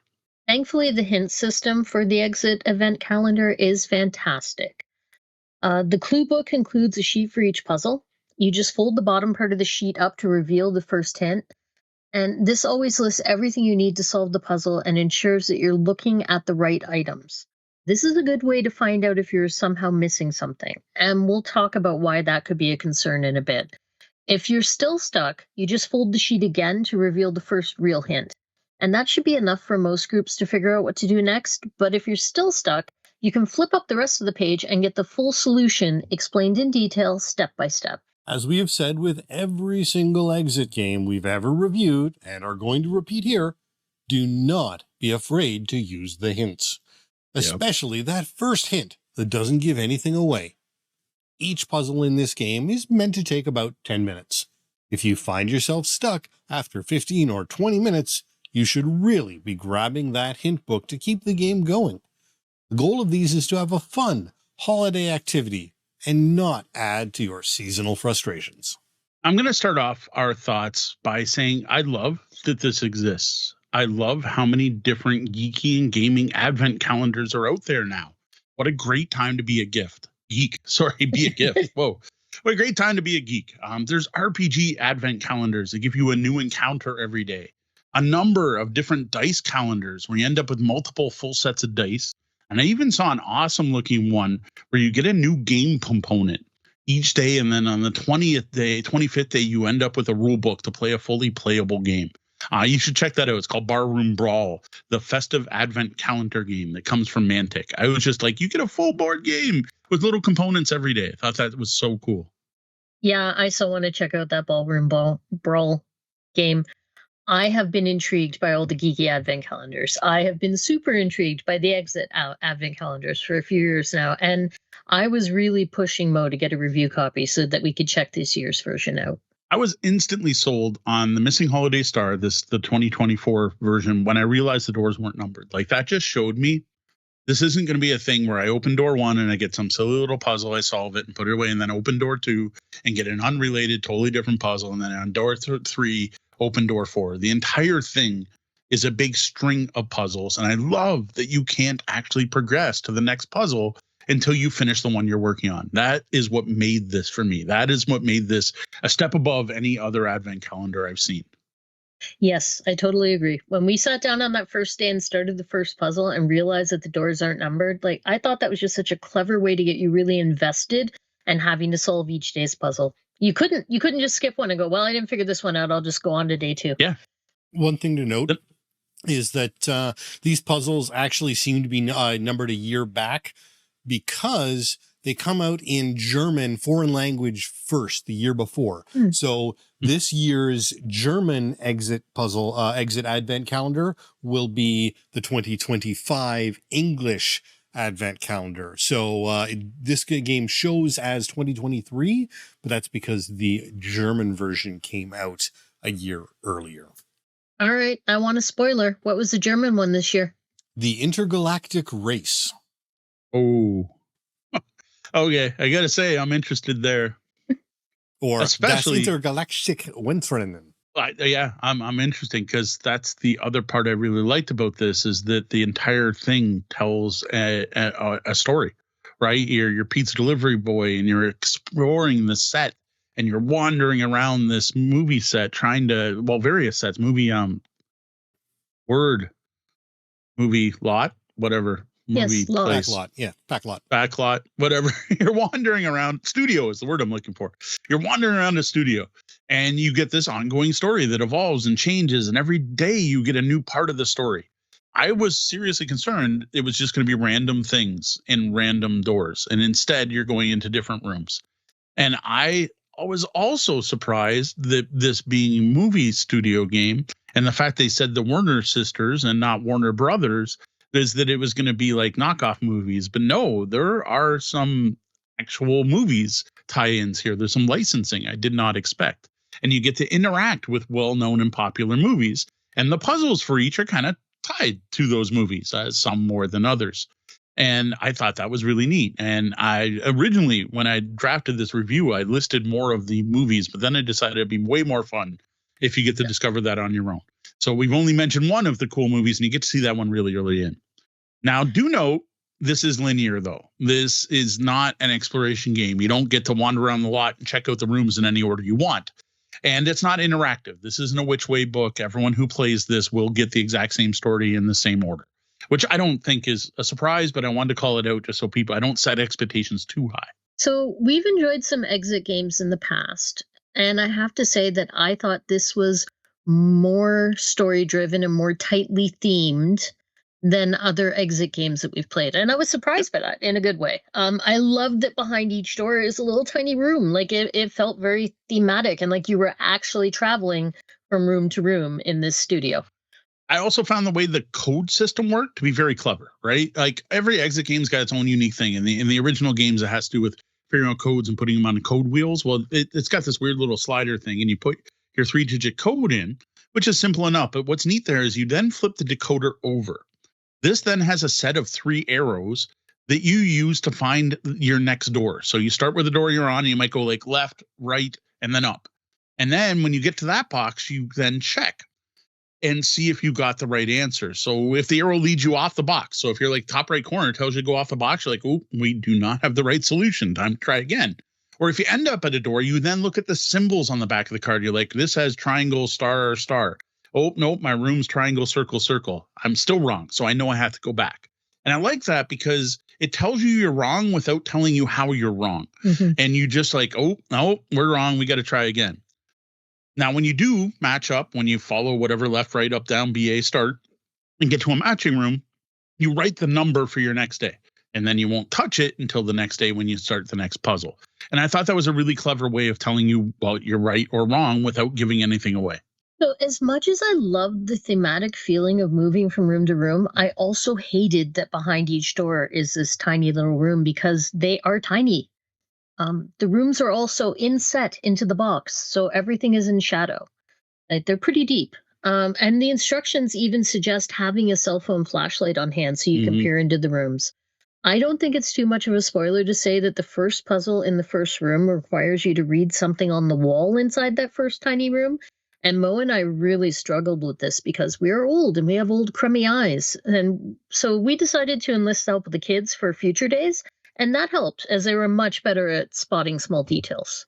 Getting the kids involved, though, did lead to discovering the biggest problem with this box, this advent calendar. So one of the things that the game warns you is when you're done, put all the stuff back in the room, right? All your unusual objects or cards. Well, when I introduced the game to the kids, I let them start from day 1, despite the fact Deanna and I had already solved day 1. The problem we had was they read the story, they opened the box, and some of the components were missing. We didn't lose it. No, we definitely hadn't. The flat cardboard unusual objects were starting to slide under the inside walls of the room. Now, I managed to get most of them out easy enough, just to, get my finger in. One was missing of the objects that are supposed to be in the first room. So to fix it, I could tell where they were sliding to. I figured I'll just open the next door, right? I'm going to spoil it for myself. I won't show the kids and I'll fish it out, but it wasn't there. I don't know exactly the physics of this box, but this other room somehow had a bottom and the stuff that was sliding had slid under the next room. So not only did I get to see a room out of order, we still had a missing piece. Now, thankfully, that piece was not required to solve the first puzzle and the kids were able to do it on their own. But the fact that like a piece just vanished somehow under the rooms is a bit of an issue. Well, I think this explains. Sorry, but would that have happened had without unpunching it? Well, I was going to get to that in a bit, but a few doors later, we opened the door and all the cards that should have been there were already slid down into the rooms below them. Somehow the cards had fallen flat and were sliding around. Did we have to punch out stuff that first day?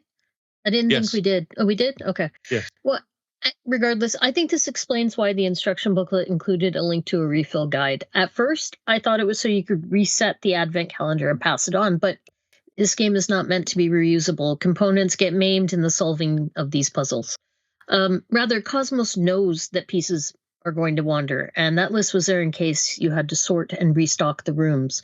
And from what I looked at, apparently there is a way to open it to be able to make sure everything's where it should be. But they suggest you get someone that's not involved in the puzzle to take a look at it for you. Yeah, so somehow the components in the rooms can get shifted and go missing. Now, in our case, I was able to fish things out by opening some additional doors. And we were able to be able to continue playing. So going online, we did see that we weren't the only ones. There are multiple complaints about this problem on Reddit and BoardGameGeek. Now, we did find that PDF that Deanna mentioned on the Cosmos website that shows you how to open up the entire game and slide out the tray. Then there's a component guide so you can make sure everything is in the right space. Now, this will spoil some surprises. It shouldn't actually ruin the game for anyone. You will still get to discover the story, and knowing what is in each box shouldn't even really spoil any of the puzzles. Yeah, it's kind of like how the regular exit games actually show you on the back of the box everything that comes in the box, and that doesn't ruin the puzzles, right? You get to see what all the unusual objects are, and like this is why we've done unboxing videos for these style of games, because just seeing the puzzle pieces doesn't tell you what the puzzle is or spoil what's going to happen. Now, before you start tearing things open, though, be sure to check those first clues, right? To make sure if you're missing something. So as soon as you open a thing, if you're stuck at all, double check that first clue to see if you actually are missing something before you start tearing into the side of your box or getting, someone who's not playing to open things up for you. Yeah, knowing that items could be missing makes those first clues even more handy. Now, another issue we found with this exit calendar was the overall quality of the components. And honestly, it's just the fact they're not the quality I expect from a hobby board game publisher. It is kind of the quality you expect from an advent calendar that are meant to be torn open. And I'm sure it's done to keep the cost reasonable, but I found the cardboard of the box very thin and tore easily. So the corner of the box split when we first opened the game. Not because we were being overly violent, but it split. The other corner made it to day 4. That's it. Before it split. Now, I know this was a common problem when I was a kid, when you try to open one door and you peel too hard and open the door next to it. But I didn't expect that from Cosmos.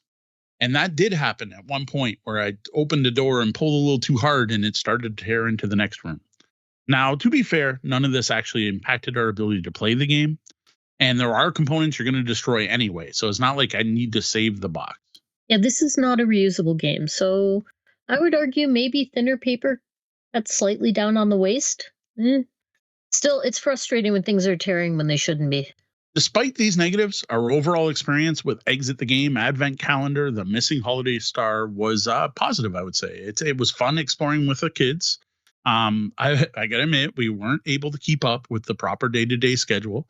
Often doing multiple puzzles in one sitting and not finishing until well after the big day, the journey was enjoyable. Puzzles are an interesting mix, and as we've learned to expect from exit games, they range from totally baffling, where there's no way we would have solved them without a hint, to so obvious to us that we solved them pretty much instantly. I think the average family or group of gamers is going to find the same thing. Some puzzles will seem too easy, and others will border on frustrating. Playing with more than one person will help. I can't see sitting down to play this with just one person. But you also don't want too many people. 2 people is probably the perfect amount, maybe 3, because you don't want too many cooks because the puzzles are not the type that can be easily shared. Generally, each puzzle can only be worked on with one person. And what I recommend for a bigger group is each day one person starts as the puzzle solver, and if they get stuck, they can ask for help. Crummy old eyes are always going to be a problem with this kind of puzzle game. I recommend having a decent magnifying glass on hand and bringing in help from someone with decent vision. Mo and I spent far longer on day 1 than anyone should have to, and it was all based on both of us having poor vision. Yeah, one of those magnifying glasses with a backlight built into it, or a small little keychain LED light that you can maneuver around in small places with a magnifying glass. Definitely a worthwhile something to have on hand for these. It would have been nice if they would have included that in door 1, because we've played other escape room games that did come with a little, keychain sight light. So that would have been a nice touch. So if your group, your friends, your family, who you play games with already like exit games, buy this, get this. Like, I don't suggest buying more than one year at once and doing them all at once because you're going to spoil it. But like, pick up these advent calendars. Like, this is the exit game times 24. And as Deanna said, it's an even more involved story than you can get in a single game experience. You get more of what you love, right? Like 24 stories in one box. That's pretty cool. Or 24 puzzles and then an ongoing story. And honestly, if you know anyone who loves these kind of escape room games, an early Christmas gift could be in order. Yeah, the storyline was much more involved than expected, and there is quite a bit to read out loud as you go along.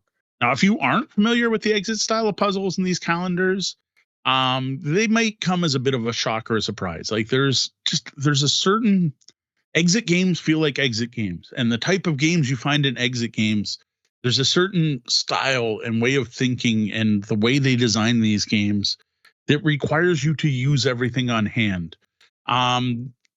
If you are not used to that, you might be a little baffled or frustrated by these calendars. Negative reviews I've seen are people who expected things to be more straightforward. But if you understand them, it's a lot easier to approach. So like having played quite a few exit games before this one, I can't answer this, but I just get this feeling this may not be the best first exit experience. Like you might want to try some of the games before. Yeah, that's a really good point. You might want to start with a generic exit game first so you understand what you're getting into. So honestly, I feel like any puzzle lover is going to have a good time working through this calendar. Well, that's it for our look at the Missing Hollywood Star, the 2024 Advent Calendar, hopefully giving you enough information to know if you should pick this up through later this year. Despite this coming out in 2024, it's an Advent Calendar, not a date calendar. There's no reason you can't pick it up in 2025 or some later year. The same goes for all of the Exit Advent Calendars. They aren't tied to specific years. You can pick up any of them at any time. Personally, I'm still just geeked. There are so many cool Advent calendars out here. Like, I want to know, did you and your group do an Advent calendar this year? Did you wrap up 2024 doing something cool and geeky and opening doors and getting cool stuff? I want to hear about it in the comments, wherever you found this review, over on the Tabletop Bellhop Discord, which you can find at discord.tabletopbellhop.com. This holiday season, we had the chance to check out some new to us holiday-themed games. Vinyl Season's Greetings was one of these games. So I'm not sure what the official name is for this game. My red box says Vinyl Season's Greetings on it. But everywhere online, including Board Game Geek and the publisher's website, has this listed as Vinyl Holiday Edition. Either way, this is a standalone game in the Vinyl series of LP-themed games from Talon Strike Studios, LLC, who we have to thank for providing us a review copy. Note, Mo said standalone. This is not an expansion. Not an expansion for Vinyl in any way. BGG has this listed as a re-implementation of Vinyl, but that's not correct either. Except for the name and the fact that there are records in it, this is a totally different game. This is a game that plays 2 to 4 players and is pretty quick, with games taking under an hour. It's also rather accessible and family-friendly. Vinyl Season's Greetings comes in a small, square, seasonally decorated box, inside which you will find a bunch of square album cover cards, each with its parody name and artwork, ornament tokens in 4-player colors, light bulb and vinyl record-shaped scoring tokens, some rather thin player boards, and the rulebook. While the rulebook here is better than Vinyl Jukebox, another game we've reviewed from Talon Strike, it's not the best, and we strongly recommend checking Board Game Geek rule forums before your first play. In Vinyl Season Greetings, players are working to build 2 trees made out of holiday albums. The trick is that these trees are being built to your left and right along with your opponents to each side, similar to In Between Two Cities. The albums feature various icons representing music genres from classical, traditional, and contemporary, decades from the 40s to the 70s, and holiday spirits in the songs joy, love, peace, hope, and faith. Each also has a gift tag-shaped scoring opportunity at the bottom, showing 4 of these traits, which could be repeated. At the start of the game, each player gets a wish card that shows a complete tree filled with icons, and players will get points at the end of the game based on whichever of their 2 finished trees best matches the tree on their wish card. The game uses a really basic worker placement system where players choose to add a card to the tree to their left, or the one on their right, or place a card from their hand down as a scoring opportunity. The only reason the worker, a big ornament, exists is to make sure you can't take the same action twice in a row. Now, when adding cards to a tree, in addition to fitting your wish card, you want it to match up with the cards already placed. You place a light bulb scoring token on the new card based on how many matches there are between their icons. You also place an ornament on the card to show it's yours. After placing a card, you draft a new one from the market. Some cards left in the market get point tokens based on the card you take, making them more valuable in later rounds. You can also play your cards at the bottom of your player board for points, attempting to match the gift card on the card to the icons shown on your cards in one of your 2 trees. When all icons match, which could be when you play the card or it could be later, you get to take a scoring LP. These decrease in points as the pile depletes. Play continues until all players' trees are full and everyone has had 3 scoring cards. You then figure out how much your wish card is worth and add that to your points earned during the game. Whoever has the most points wins. All right, so what do we think of Vinyl Holiday Edition? Well, I know we mentioned it already, and the big thing everyone needs to know about this game is this is a standalone holiday and music themed game and not any kind of retheme, release, expansion, or new edition of Vinyl. It is a totally unique, semi-cooperative set collection game, and you don't need to know or own anything else with Vinyl on the cover to enjoy this game. 100% standalone. Yeah, I will say there aren't a ton of Christmas-themed games out there, so it is nice to have one to add to the pile. I know at our December public play event, we had requests for holiday-themed games, so again, it's cool to have one more that we can break out. Though I find this game, the theme is pretty painted on. Both the vinyl theme and the holiday theme are pretty kind of extraneous to the entire game. But that being said, they have done it. It is there, and it's got a pretty Christmas tree and all sorts of happy Christmassy themed music concepts. You say that, but our kids were having fun playing it and reading out the names, the silly made up names of the Christmas songs and stuff. So at least for the first play where it was still new, it was amusing them theme wise.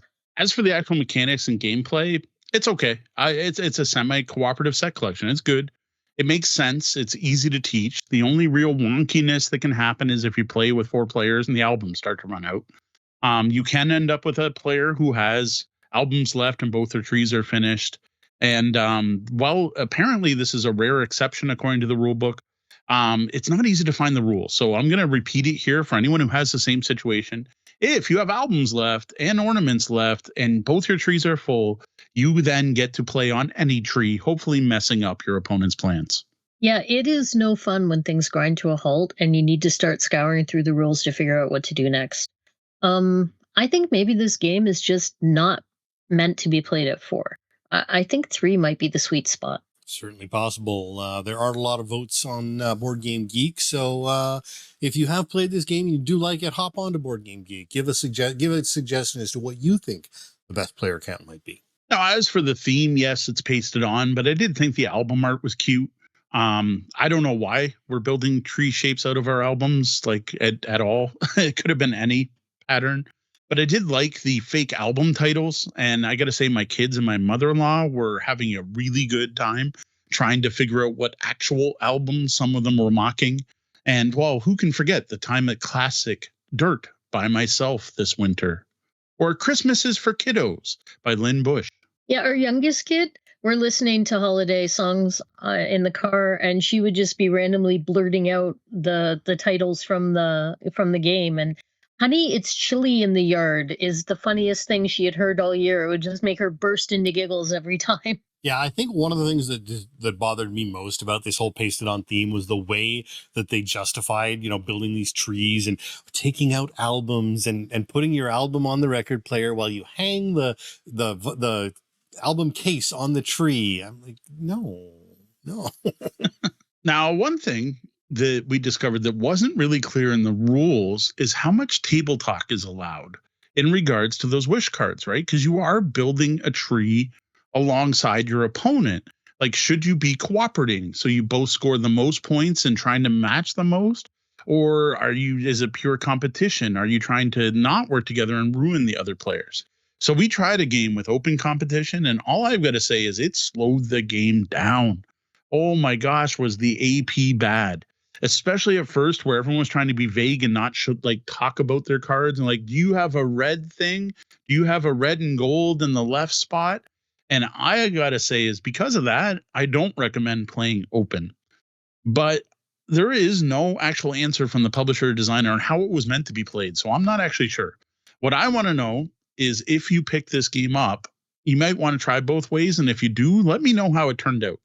Because I got to say, it might be interesting to play this as a purely cooperative experience where everyone's working together to make the best trees possible. I have to say, Mo said openly. What did you say? It wasn't open communication. That's what he meant. He said open something else, and I forgot because I was listening. But anyways, not openly competitive. Openly communicating is what he meant to say. And it kind of breaks down there. I don't know. Don't dig this style of game I don't like Between Two Cities either. I don't like that sort of cooperative but also competitive. Yeah, it's not a happy place in my world. Yeah, while there is no official statement, there are people on the Board Game Geek forums who have spoken up, and most seem to agree that keeping it secret really decreases the AP and the ability for people to strike out against you. Because you might think open knowledge wish cards makes it more cooperative, it also allows people to be more competitive and strike out against your wishes and block you. Now, another pretty big concern with this holiday game, which will only matter if you play 2 players, is the 2-player wish cards are actually misprinted.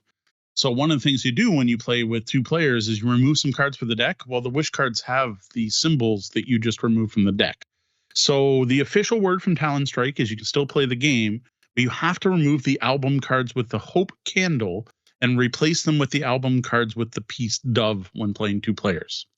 Or you can order free replacement wish cards, 2-player cards, and only pay shipping from Talonstrike's website. And there's also the option you can get PDFs of the corrected cards on the Talonstrike website, which doesn't cost anything. You just got to print them out. Now, again, we didn't even discover this because this only happens when playing 2 players, but I think it's important to bring up. I appreciate that they offered the option of free replacement cards.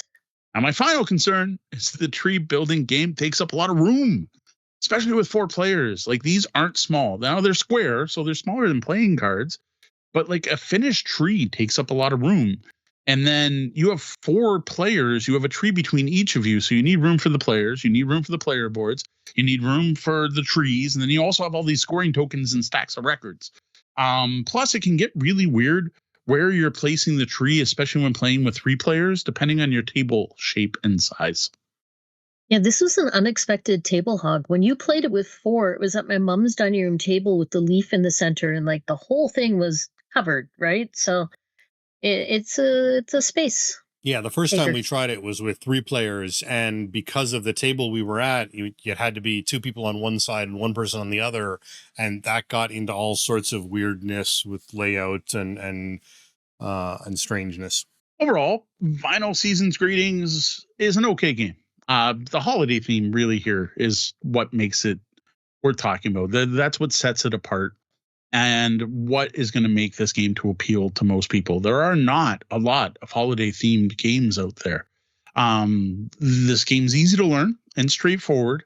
It's going to be good for playing with family and friends who aren't really into hobby games. It's going to be an accessible game, bring it to grandma's. But it just wasn't that interesting. But honestly, it's still miles above most mass market hobby holiday games out there. So I got to give it props for that. It's a holiday hobby game, and there aren't a lot out there.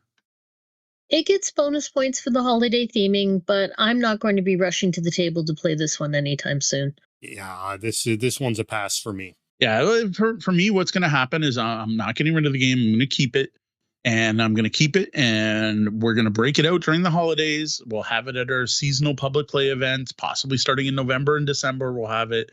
But I can't see breaking this game out any other time of the year. This is not a game I'm going to return to. I'm going to bring it out for holiday game nights. So if nothing else, there's another pretty holiday box on the table adding to the theme for the night. Due to this, I can really only recommend Vinyl Holiday Edition, Vinyl Season Greetings to people who love the holidays and are looking to add more holiday themed games for their collection for that special time of year. If you are a vinyl lover, if you are a music lover and you're really looking to build a collection of musical themed games, sure, this one can go on your list to break out during the holidays for that. But aside from those 2 reasons. Now, all that said, I do have an option, right? Here's an option for everyone. You can get the PDF version of Vinyl Season Greetings 100% free. They offer a free print-to-play version of the game. The files are up on Board Game Geek. You can get them there. and they're on Talon Strike's website. So this is a great way to either print yourself up a full copy of the game or, do a low quality black and white print to see if you might enjoy it. And that's it for our look at Vinyl Season's Greetings, a holiday album-based semi-cooperative holiday game. The best part about this game is its holiday theme and the mock albums they managed to come up with. We're all happy to see more holiday-themed games come out every year. It's always cool when we can host a thematic game night with lots of selection and variety, and the more holiday games out there, the better that we can do that. Do you have a favorite winter holiday-themed game? We'd love to hear about it. You can comment wherever you found this review, send an email to tabletopbellhop@gmail.com, post on our Discord, or send us a direct message on social media where we can be found everywhere as Tabletop Bellhop, one word. That was the double bell. That means our shift's coming to an end and we're going to have to lock the lobby doors. Before we start locking things down, let's take a moment to thank a selection of our Tabletop Bellhop Patreon patrons. Derek Kisson. Thank you, Derek. Thank you, members of the Misdirected Mark Gaming Podcast. Anna. Thanks, Pax. Evil John. Thank you, John. Brian Kurtz. Happy holidays. Chris Leary. Thank you. Now, your first stop to finding us should be at tabletopbellhop.com, but you can find us all over the web as Tabletop Bellhop, one word, and on your podcatcher of choice as the Tabletop Bellhop Gaming Podcast. Well, tonight was a bit of a holiday special episode. We are here to answer your gaming and game night questions. If you have a question for us, head to the website, click on Ask the Bellhop, or send an email to questions@tabletopbellhop.com. Or you can always hit us up on social media and send me a direct message, or heck, ask in public. Thank you so much for joining us today. If you like what you heard, we would love if you would post a review on iTunes or Spotify. And while you're there, subscribe to get notified of upcoming episodes. That's all we have for tonight. For the Tabletop Bellhop Gaming Podcast, I'm Sean. I'm Deanna. And I'm Mo. Thank you. And game on.